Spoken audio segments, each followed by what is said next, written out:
ನಮಸ್ಕಾರ. ವೇದ ವೈಭವ ಲೋಕಕ್ಕೆ ನಿಮಗೆಲ್ಲರಿಗೂ ಸ್ವಾಗತ.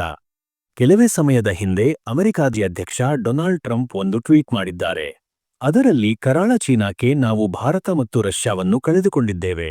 ಈ ಮೂರು ದೇಶಗಳು ಒಟ್ಟಾಗಿ ದೀರ್ಘ ಮತ್ತು ಸಮೃದ್ಧ ಭವಿಷ್ಯವನ್ನು ಹೊಂದಲಿ ಎಂದು ನಾವು ಹಾರೈಸುತ್ತೇವೆ ಎಂದು ಅವರು ಬರೆದಿದ್ದಾರೆ.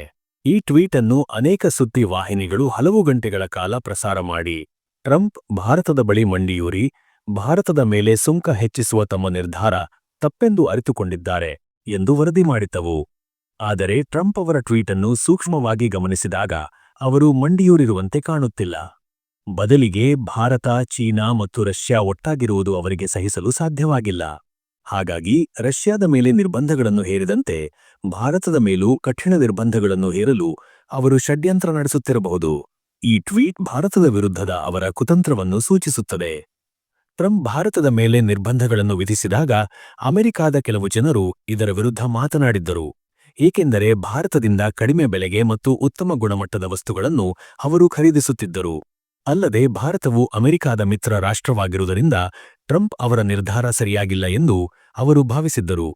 ಈಗ ಟ್ರಂಪ್ ಈ ಟ್ವೀಟ್ ಮಾಡುವ ಮೂಲಕ ಅಮೆರಿಕಾದ ಜನರಿಗೆ ನೋಡಿ, ಭಾರತ ಸಂಪೂರ್ಣವಾಗಿ ಚೀನಾದ ಜೊತೆ ನಿಂತಿದೆ, ಆದ್ದರಿಂದ ಅದರ ಮೇಲೆ ಮೃದು ನೀತಿ ಅನುಸರಿಸುವುದು ಸರಿಯಲ್ಲ.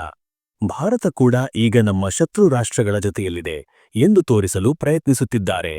ಇದರಿಂದ ಭಾರತದ ಮೇಲೆ ಮತ್ತಷ್ಟು ಸುಂಕವನ್ನು ಹೆಚ್ಚಿಸಲು ಮತ್ತು ರಷ್ಯಾದ ಮೇಲಿನಂತೆ ಕಠಿಣ ನಿರ್ಬಂಧಗಳನ್ನು ಹೇರಲು ಅವರಿಗೆ ಸುಲಭವಾಗುತ್ತದೆ. ವಿದೇಶಾಂಗ ನೀತಿ ತಜ್ಞರ ಪ್ರಕಾರ ಟ್ರಂಪ್ ಈ ಲೆಕ್ಕಾಚಾರದಲ್ಲಿ ಇರಬಹುದು. ಟ್ರಂಪ್ ಅವರ ಈ ಹೇಳಿಕೆ ಅನಿವಾರ್ಯವಾಗಿತ್ತು, ಏಕೆಂದರೆ ಚೀನಾದ ಟಿಯಾಂಜಿನ್ನಲ್ಲಿ ನಡೆದ ಶಾಂಘೈ ಸಹಕಾರ ಸಭೆಯಲ್ಲಿ ಪ್ರಧಾನಿ ನರೇಂದ್ರ ಮೋದಿ, ರಷ್ಯಾದ ಅಧ್ಯಕ್ಷ ವ್ಲಾಡಿಮಿರ್ ಪುಟಿನ್ ಮತ್ತು ಚೀನಾದ ಕ್ಸಿ ಜಿನ್ಪಿಂಗ್ ಅವರ ಫೋಟೋವನ್ನು ಅಮೆರಿಕಾದ ಪ್ರತಿ ಸುದ್ದಿ ವಾಹಿನಿಗಳು ತೋರಿಸಿದ್ದವು. ಸಾಮಾಜಿಕ ಮಾಧ್ಯಮಗಳಲ್ಲೂ ಈ ಫೋಟೋವನ್ನು ಪ್ರಸಾರ ಮಾಡಿ ಟ್ರಂಪ್ ಮೇಲೆ ಒತ್ತಡ ಹೇರಲಾಗುತ್ತಿತ್ತು. ಅಲ್ಲಿನ ಜನರು, ನಾನು ಅಧ್ಯಕ್ಷನಾದರೆ ಅಮೆರಿಕ ಕೇವಲ ಗೆಲುವನ್ನು ಮಾತ್ರ ಸಾಧಿಸುತ್ತದೆ ಎಂದು ಟ್ರಂಪ್ ಹಿಂದಿನ ಭಾಷಣಗಳಲ್ಲಿ ಹೇಳಿದ್ದನ್ನು ನೆನಪಿಸುತ್ತಿದ್ದರು.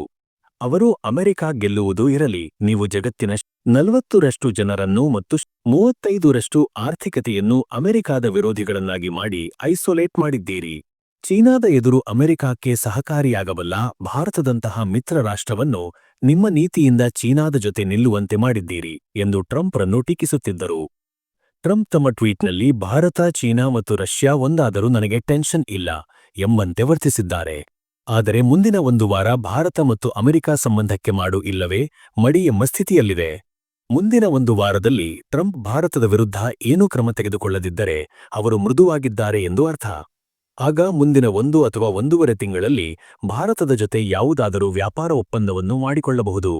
ಆದರೆ ಇದೇ ವಾರದಲ್ಲಿ ಅವರು ಭಾರತ ವಿರೋಧಿ ಕ್ರಮಗಳನ್ನು ತೆಗೆದುಕೊಂಡರೆ ಪರಿಸ್ಥಿತಿ ಇನ್ನಷ್ಟು ಹದಗೆಡುವ ಸಾಧ್ಯತೆಯಿದೆ. ಆಗ ಭಾರತ ಕೂಡ ಕಠಿಣ ಕ್ರಮಗಳನ್ನು ತೆಗೆದುಕೊಳ್ಳುವುದು ನಿಶ್ಚಿತ.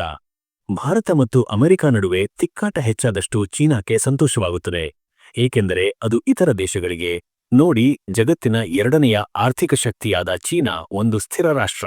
ಆದರೆ ಅಮೆರಿಕ ಹಾಗಲ್ಲ, ಅದು ತನ್ನ ಮಿತ್ರ ರಾಷ್ಟ್ರವಾದ ಭಾರತಕ್ಕೆ ಮೋಸ ಮಾಡಿದೆ. ಹಾಗಾಗಿ ಅದು ಇತರ ದೇಶಗಳಿಗೆ ಏನೂ ಬೇಕಾದರೂ ಮಾಡಬಹುದು ಎಂದು ಹೇಳಿಕೊಳ್ಳಲು ಸಾಧ್ಯವಾಗುತ್ತದೆ. ಇತ್ತೀಚೆಗೆ ನಡೆದ ಶಾಂಘೈ ಸಹಕಾರ ಶೃಂಗಸಭೆಯಲ್ಲಿ ಚೀನಾ ಜಗತ್ತಿನ ಮುಂದೆ ಇದನ್ನೇ ತೋರಿಸಲು ಪ್ರಯತ್ನಿಸಿತು. ಮುಂದಿನ ದಿನಗಳಲ್ಲಿ ಈ ಕುರಿತು ಮತ್ತಷ್ಟು ಮಾಹಿತಿ ಬರಲಿದೆ. ಪ್ರತಿ ಬೆಳವಣಿಗೆಯನ್ನು ನಾನು ನಿಮಗೆ ಸರಳ ಭಾಷೆಯಲ್ಲಿ ತಿಳಿಸುತ್ತೇನೆ. ಅಲ್ಲಿಯವರೆಗೆ ನಮ್ಮ ಚಾನೆಲ್ ಅನ್ನು ಸಬ್ಸ್ಕ್ರೈಬ್ ಮಾಡಿ ಮತ್ತು ಫಾಲೋ ಮಾಡಿ. ಧನ್ಯವಾದಗಳು. ಜೈ ಹಿಂದ್.